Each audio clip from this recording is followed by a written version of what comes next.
নমস্কার, তোমাদের সকলের প্রিয় পাঠশালায় আরো একটি নতুন ক্লাসে তোমাদের সকলকে জানাই স্বাগত। আজকে আমি তোমাদের সাথে আলোচনা করব রায় মার্টিন কোয়েশ্চেন ব্যাংকের তৃতীয় শ্রেণীর প্রথম পর্যায়ের মূল্যায়ন 2025-এর গণিতে তৃতীয় নম্বর স্কুলটির প্রশ্ন উত্তর। আগের ক্লাস দুটিতে আমি তোমাদের প্রথম এবং দ্বিতীয় স্কুলটির প্রশ্ন উত্তর সহ আলোচনা করে দিয়েছি। এখনো পর্যন্ত যারা সেই ক্লাসগুলি করনি তারা অবশ্যই গিয়ে আগে সেই ক্লাসগুলি করে নিও। তাহলে আমি আজকের ক্লাসটি শুরু করছি, তোমরা সকলে মন দিয়ে দেখে নাও। তৃতীয় স্কুল দুটির নাম হলো বর্ধমান বিদ্যার্থী ভবন প্রাইমারি বালিকা বিদ্যালয় এবং শান্তিপুর মিউনিসিপাল উচ্চ বিদ্যালয় প্রাথমিক বিভাগ। এই দুটি স্কুল থেকে তোমাদের এই প্রশ্নটি তৈরি করা হয়েছে। আমি উত্তর সহ আলোচনা করে দিচ্ছি, মন দিয়ে দেখে নাও। প্রথম প্রশ্নটি বলেছে, দেখো নিম্নলিখিত প্রশ্নগুলির উত্তর দাও। এখানে আমরা কি দেখতে পাচ্ছি, গ্রেটার দেন বা লেস দেন মানে বড় এবং ছোট চিহ্ন বসাও। বড় এবং ছোট চিহ্ন বসিয়ে তোমাদের এই শূন্যস্থানটি পূরণ করতে বলেছে। কত দেওয়া আছে, 253 আর 235। এই দুটি সংখ্যার মধ্যে কোনটা বড় কোনটা ছোট? 253টা বড় আর 235টা ছোট। তাই 235-এর দিকে হামুখটা হয়ে যাবে, 235টে বড় সংখ্যা। তারপরটা বলেছে 75 থেকে 10 কম কত? 75 থেকে যদি আমরা 10 বাদ দিই মানে এই দুটো সংখ্যা যদি আমরা বিয়োগ করি তাহলেই আমরা পেয়ে যাব। দেখো 75 আর 10 যদি বিয়োগ করি কত পাবো? 5টা নেমে যাবে। 7 থেকে 1 বাদ দিলে কত হয়ে যাবে? 6। তাহলে আমরা কত পেলাম? 65। 75 থেকে 10 কম কত? 65। আগের ও পরের সংখ্যা বসাও। কত দেওয়া আছে? 160। 160-এর আগে কত? 159। তারপরে 160, তারপরে 161। তারপরে ঘরটা বলেছি 2, 3, 4 অঙ্কগুলি দিয়ে গঠিত সবচেয়ে বড় সংখ্যাটি লেখো। 2, 3, 4 এই তিনটি সংখ্যা দিয়ে গঠিত সবচেয়ে বড় সংখ্যাটি কি হবে? 4, 3, 2 হবে, মানে 432 হবে। তারপরে অঙ্কটা বলেছি একটি মাকড়সার 8টি পা, তিনটি মাকড়সার কতগুলি পা? একটি মাকড়সার যদি 8টি পা হয়, তিনটি মাকড়সার কতগুলি পা আমরা কিভাবে পাবো? 8 গুণ 3 করলেই পাবো। তাহলে 3 আসতে কত হয়ে যাবে? 24।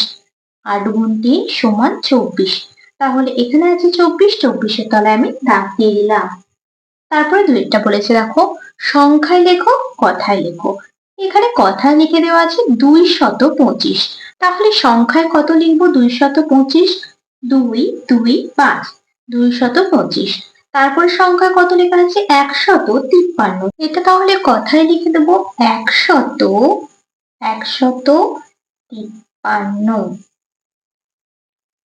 তারপর তিনেরটা কি বলেছে, দেখো নিচের প্রশ্নগুলির উত্তর দাও। প্রথম প্রশ্নটা বলেছে, দেখো 560 সংখ্যাটি শতকের ঘরের সংখ্যার স্থানীয় মান কত? তাহলে শতকের ঘরে কোন সংখ্যাটা আছে? দেখো একক, দশক, শতক। শতকের ঘরে 5 আছে, তাহলে 5-এর স্থানীয় মান এখানে লিখতে বলেছে। শতকের ঘরে আছে 5, তাহলে 5-এর স্থানীয় মান কত হয়ে যাবে? 500। এই সংখ্যাটা আমরা যদি ভেঙে লিখি, স্থানীয় মানে বিস্তার করে লিখি, কি কি পাবো? দেখো 500 যোগ 0 যোগ 7 পাবো। তাহলে একক, দশক, শতক। দশকের ঘরে আছে 00, এককের ঘরে আছে 7 আর শতকের ঘরে আছে 500। তাহলে শতকের ঘরে স্থানীয় মান কত হয়ে যাবে? 500। ঘরটা বলেছে কার্ড এঁকে সংখ্যা তৈরি করো। কত সংখ্যা দেওয়া আছে? 215। তাহলে এটা আমাদের কার্ডের সাহায্য করতে হবে। শতকের ঘরে আছে 2, মানে দুটো 100-র কার্ড লিখবো। একটা, দুটো, দুটো 100-র কার্ড 200।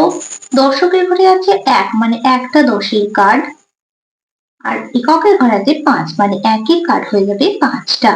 তাহলে আমরা পেয়ে যাব 215।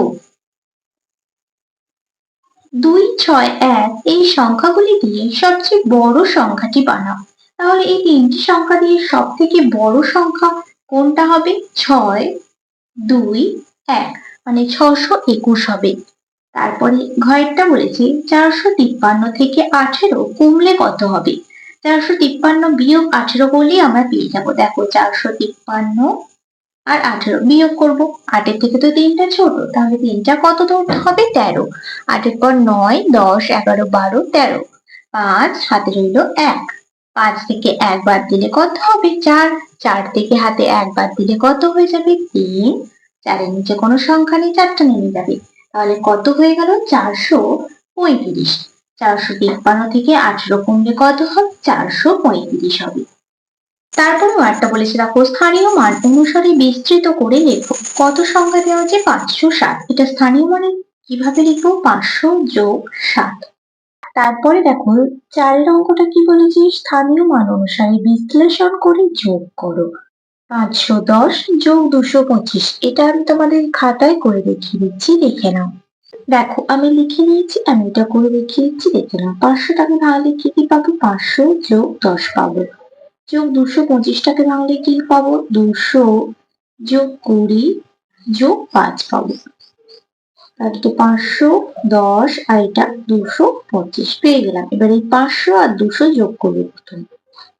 তাহলে 500 যোগ 200 যোগ করে দেব।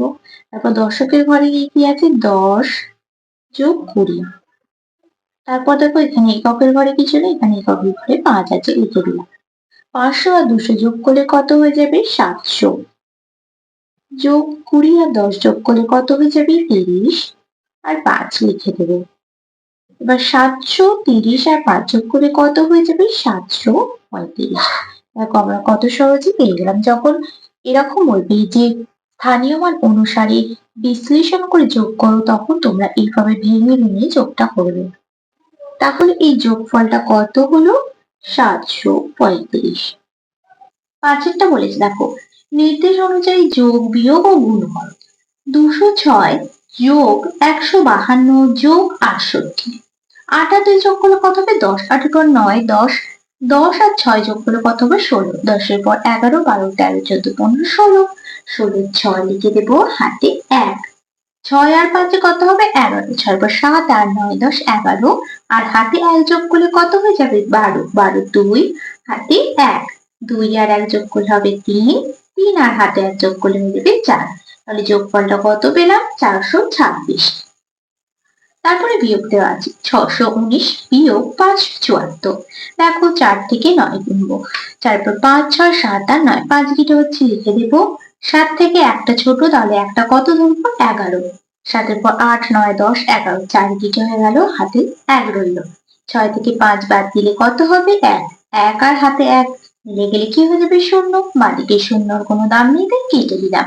তাহলে বিয়োগ ফলটা কত দাঁড়ালো? 45। এরপর গুণ দেওয়া আছে 234 গুণ 4। 4 4 গুণ করলে কত হবে? 4 4 16, 6 হাতে রইল 1। 4 3 12 আর হাতে 1 যোগ করলে কত হয়ে যাবে? 13। 3 হাতে রইল 1। 4 2 8 আর হাতে 1 যোগ করলে হয়ে যাবে 9। তাহলে গুণফলটা কত হলো? 936। পরবর্তী পৃষ্ঠায় কি কি অঙ্ক দেওয়া আছে দেখে নেওয়া যাক। তারপরে 6টা বলেছে দেখো, পুঁতি ও কাঠির সাহায্যে যোগ করো। আমরা এই পুঁতি ও কাঠির সাহায্যে যোগ অঙ্ক আমরা আগেও শিখেছি। দেখো তোমাদের কোয়েশ্চেন ব্যাংকও দিয়েছে। আজ স্কুলের প্রথম শ্রেণীতে 48 জন ও দ্বিতীয় শ্রেণীতে 34 জন ছাত্রী এসেছে। এই দুই শ্রেণীতে মোট কতজন ছাত্রী এসেছে? তাহলে প্রথম শ্রেণীতে কতজন এসেছে? 48 জন। দ্বিতীয় শ্রেণীতে কতজন এসেছে? 34 জন। তাহলে এটাতে আমরা পুঁতি বসাবো। দেখো এককের ঘরে 4টে পুঁতি আছে, 1 2 3 4। দশকের ঘরে আছে 3টে, 1 2 3। এককের ঘরে আছে 8টা, 1 2 3 4 5 6 7 8। আর এককের ঘরে আছে 4টে, 1 2 3 4। এবার এই দুটো আমরা যোগ করব। 8 আর 4 যোগ করলে কত হবে? 12। 8 পর 9 10 11 12। 12 2 লিখে দেবো, হাতে রইল 1। 4 আর 1 যোগ করলে কত হবে? 5। 5 আর 3 যোগ করলে কত হবে? 8। 5 পর 6 7 8।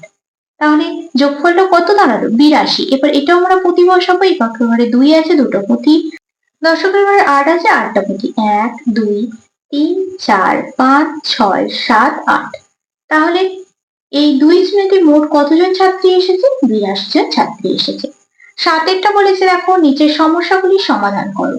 গলসির একটি গ্রামে 401টি কাঁচা বাড়ি ও 19টি পাকা বাড়ি ছিল। তাহলে ওই গ্রামের পাকা বাড়ির থেকে কাঁচা বাড়ি কতগুলি বেশি? আমরা কিভাবে পাবো পাকা বাড়ি থেকে কাঁচা বাড়ি কতগুলি বেশি? এটা আমরা কিভাবে পাবো? 401 বিয়োগ 19 করলে আমরা এটা পেয়ে যাব। তাহলে কি করব? 401 বিয়োগ 19। তোমরা যখন করবে লিখে লিখে করবে যে কাঁচা বাড়ি 401টি, পাকা বাড়ি 19টি দিয়ে দুটো বিয়োগ করবে। 9 থেকে একটা ছোট, তাই একটা 11 ধরবো। 9 পর 10 11। 2 হাতে রইল কত? 1। 1 আর 1 যোগ করলে কত আসবে? 2। 2 আর শূন্যটা কত ধরবো? 10। ধরবো 3 4 5 6 7 8 9 10। 8 হাতে রইল 1। 4 থেকে 1 বাদ দিলে কত হয়ে যাবে? 3। তাহলে কতগুলি হলো? 382টি। তাহলে ওই গ্রামে পাকা বাড়ি থেকে কাঁচা বাড়ি কতগুলি বেশি আছে? 382টি বেশি আছে। তোমরা এইভাবে উত্তরটা লিখবে যে অতএব ওই গ্রামে পাকা বাড়ির থেকে কাঁচা বাড়ি 382টি বেশি আছে। কয়েকটা বলেছে মিহির বাজারে গিয়ে 305 টাকার চাল, 208 টাকার চিনি, 106 টাকার ডাল কিনেছেন। তিনি মোট কত টাকা খরচ করেছেন? তাহলে আমরা এটি কিভাবে পাবো? চাল, চিনি আর ডাল আমরা যোগ করব। 305 যোগ 208 যোগ 106। তোমরা খাতায় লিখবে যে চাল এনেছে 305 টাকার, চিনি 208 টাকার, ডাল 106 টাকার। নিচে নিচে লিখবে, লিখে তিনটাকে একসাথে যোগ করবে। আমি এইভাবে পাশে লিখে যোগটা করে দেখিয়ে দিচ্ছি। 6 আর 8 যোগ করলে কত হবে? 6 × 7 8 9 10 11 12 13 14, 14 আর 5 14 × 15 16 17 18 19, 19 এর 9 হাতে রইল কত? 1। এদিকে 3টি শূন্য আছে, একটা নেমে যাবে। 2 আর 1 যোগ করলে হবে 3, 3 আর 3 যোগ করলে হবে 6। তাহলে তিনি মোট কত টাকা খরচ করেছেন? অতএব তিনি মোট 619 টাকা খরচ করেছেন। দেখো, তাহলে এই তিনটে যোগ করে আমরা কত পেলাম? 619। এবার কয়েকটা বলেছে দেখো, আকাশ দোকানে গিয়ে 130 টাকার চাল, 47 টাকার আলু ও 5 টাকার কেক কিনেছে। সে মোট কত টাকার জিনিস কিনেছে? তাহলে কি করবো? 130 যোগ 47 যোগ 5। 7 আর 5 কত হবে? 12, 7 8 9 10 11 12। 12 2 লিখবো, হাতে রইল 1। 4 আর 1 যোগ করলে যাবে 5, 5 একবার 6 7 8, একটা নেমে যাবে। তাহলে কত হলো? সে মোট কত টাকা জিনিস কিনেছে? অতএব সে মোট 182 টাকার জিনিস কিনেছে। 182 টাকার জিনিস কিনেছে। তারপরে ঘরেরটা বলেছে দেখো, ফুটবল মাঠে 563 জন খেলা দেখছেন। কিছুক্ষণ পর 128 জন চলে গেলেন। এখন কতজন খেলা দেখছেন? তাহলে এটা আমরা কিভাবে পাবো? 563 বিয়োগ 182 করলেই পাবো। 8 এর পর 9 10 11 12 13, 5 হাতে রইল 1। 6 থেকে 2 বাদ দিলে কত হবে? 4। 4 থেকে 1 বাদ দিলে হয়ে যাবে 3, 5 থেকে 1 বাদ দিলে হয়ে যাবে 4। তাহলে অতএব কি লিখবো? এখন 435 জন খেলা দেখছেন। তারপরে আগেরটা কি বলেছে দেখো, ফাঁকা ঘরে ঠিক মতো সংখ্যা লেখো। এখানে আমরা কি লিখতে পাচ্ছি? 9। একবার ভাগ করে 9 করতে হবে, একবার বিয়োগ করে 9 করতে হবে। 18 সাথে কত ভাগ করে 9 পাবো? দেখো, এই 9 আর 18 যদি ভাগ করি, 9 2 18, তাহলে এখানে 2 বসালে আমরা এখানে 9 পেয়ে যাবো। দেখো 2 এর নামটায় 18 আছে 9 ঘরে। এবার বিয়োগটা আমরা কি করে পাবো? এই 9 আর 4 যদি আমরা যোগ করি, যোগ সংখ্যাটি যেটা এখানে হবে, যোগফলটি যেটা হবে সেটা এখানে বসালেই আমরা পেয়ে যাবো। তারপর 10 11 12 13, তাহলে 13 বিয়োগ 4 করলেই আমরা 9 পাবো। দেখো 4 এর পর 5 6 7 8 9 10 11 12 13, 9 পেয়ে গেলাম। তারপরে ক্ষয়েরটা বলেছি 4 যোগ 4 যোগ 4 যোগ 4 যোগ 4, 5টা 4 আছে, 5টা 4 যোগ করলে কত পাবো? 20। এর বদলে আমরা করি কি লিখতে পারবো? 5টা 4 আছে, 5 গুণ 4 করলেই পেয়ে যাবো। এইভাবে এটা লিখতে হবে। যোগের বদলে আমরা জানি গুণ করতে হয়, তাই এটা 5টা 4 আছে, তাই লিখে দিলাম 5 গুণ 4 সমান 20। তাহলে দেখো, আজ আমি তোমাদের তৃতীয় শ্রেণীর গণিতের 3য় নম্বর স্কুলটি কমপ্লিট করে দিলাম। আজকের ক্লাসটি তাহলে আমি এখানে শেষ করছি। খুব তাড়াতাড়ি আরো একটি নতুন ক্লাস নিয়ে আসবো তোমাদের সামনে। যদি তোমাদের আজকের ক্লাসটি ভালো লেগে থাকে তাহলে অবশ্যই লাইক করে দিও এবং বন্ধুদের সাথে শেয়ার করতে কিন্তু একদমই ভুলো না। আর যারা এখনো পর্যন্ত আমার চ্যানেলটিকে সাবস্ক্রাইব করোনি তারা অবশ্যই সাবস্ক্রাইব করে পাশে থাকা বেল আইকনটি প্রেস করে অল নোটিফিকেশন অন করে দিও, যাতে সকল ভিডিও আপলোড করার সাথে সাথে তোমাদের কাছে তার নোটিফিকেশন পৌঁছে যায়। সকলে সুস্থ থাকবে, স্বাভাবিক থাকবে। সকলকে অসংখ্য ধন্যবাদ জানাই।